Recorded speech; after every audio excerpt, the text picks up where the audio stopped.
आरा के जोनिया गांव में बाढ़ से लोगों ने काफी परेशान हो चुके हैं, जिसके लिए भरत तिवारी इतना परेशान थे और वो दुनिया में नहीं है। जो सपना देखे थे कि जोनिया गांव के हमने अच्छा खासा वहां के लोगों की इतना सेवा करेंगे और लोगों को हमने इस तरीके से अब बाढ़ में बढ़ते हुए नहीं देखेंगे, लेकिन आज वही हाल है। लेकिन भरत तिवारी हम लोग के बीच में नहीं है। जो लोग भरत तिवारी के घर पे जाकर सेल्फी स्टिक ले रहे थे, वहां पर फोटो फोटो खींच रहे थे और कह रहे थे कि हाँ हमने भरत तिवारी का न्याय दिला कर रहेंगे, लेकिन आज वो लोग दिखाई नहीं दे रहे हैं। अब उनको पहुंचा चाहिए जोनिया गांव में, लेकिन जो लोग अब इस तरीके से बाढ़ में बह रहे हैं, दह रहे हैं, इस तरीके से उनका पूरा हालत खराब हो चुका है और उनको खाने के लिए वहां पर आफत पड़ चुकी है। जो लोग वहां के पानी पीकर अब तरस रहे हैं, वो भी कल अब डूब रही है, लेकिन लोगों की नजर अब कहाँ गया है।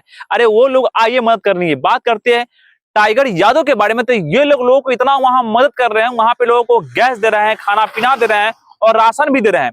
देने के बाद लोगों को इतना हेल्प कर रहे हैं कि वहां के लोगों को भी खुशी आ रही है कि मेरे साथ कोई देने वाले हैं। लेकिन बताइए, टाइगर इतना पूरा खुलेआम कर दिया कि हमने यूट्यूब की कमाई से 2 महीने का पैसा इन लोगों पे लगाएंगे और पहले भी लोगों ने इनके ऊपर खर्चा करते थे, लेकिन बात इतना तक सीमित नहीं होती। बात तो और आगे बढ़ती इस लेवल से, क्योंकि लोगों को परेशानी इतना बढ़ चुका है कि सोने के लिए भी व्यवस्था वहां नहीं है, क्योंकि उनके बच्चे अरे उस पानी में रह रही है, उस घर में पूरा पानी पानी हो गया और घर भी बदल चुका है।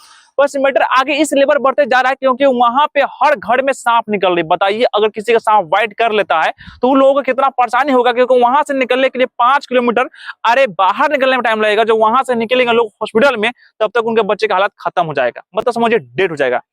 कोई भी सांप अगर वाइट करता है तो उनकी जिंदगी मात्र 1 घंटे की होती है और 1 घंटे में आपका जिंदगी पूरे मौत से खेलता है। लेकिन उन लोगों की हालत इतना बिगड़ चुका है। जो भरत तिवारी ने कहा था कि जो भी नेतागण यहाँ पर आते हैं, वोट लेते जाते हैं और वो वादा भी करते, लेकिन वादे के पूरा नहीं करते। इनके खिलाफ सिस्टम से लड़ के थक गए थे और थकने के बाद आज तो वो दुनिया में नहीं है। लेकिन अक्सर आप लोगों से कह रहे हैं कि जोनिया गांव में आइए, वहां के लोगों को बताइए कि मजबूरी कितना बढ़ चुकी है और वहां के लोगों को कुछ ना कुछ राहत मिले और सरकार से लोगों को कुछ ना कुछ मिले कि इन लोगों की व्यवस्था हो, अच्छा खासा सुरक्षित मिल जाए। लेकिन हर दम बांध आना और लोगों का दहाना, इस तरीके से नुकसान हो रहा है, ये कहां तक बनता है। तो आप लोग भी कमेंट कीजिए और इस पे भी आप लोग वीडियो बनाइए, आवाज उठाइए, वहां तक पहुंचे कि अभी टाइगर यादव वहां पर खड़ा है, सम्मत है और लोगों को अपना एक फैमिली मान ली है। तो आप लोग भी आइए, वहां पर फैमिली मानिए और इस वीडियो को दूर से दूर तक शेयर कीजिए और हाँ, फॉलो भी कराना भूलिएगा, फॉलो भी करके जाइएगा।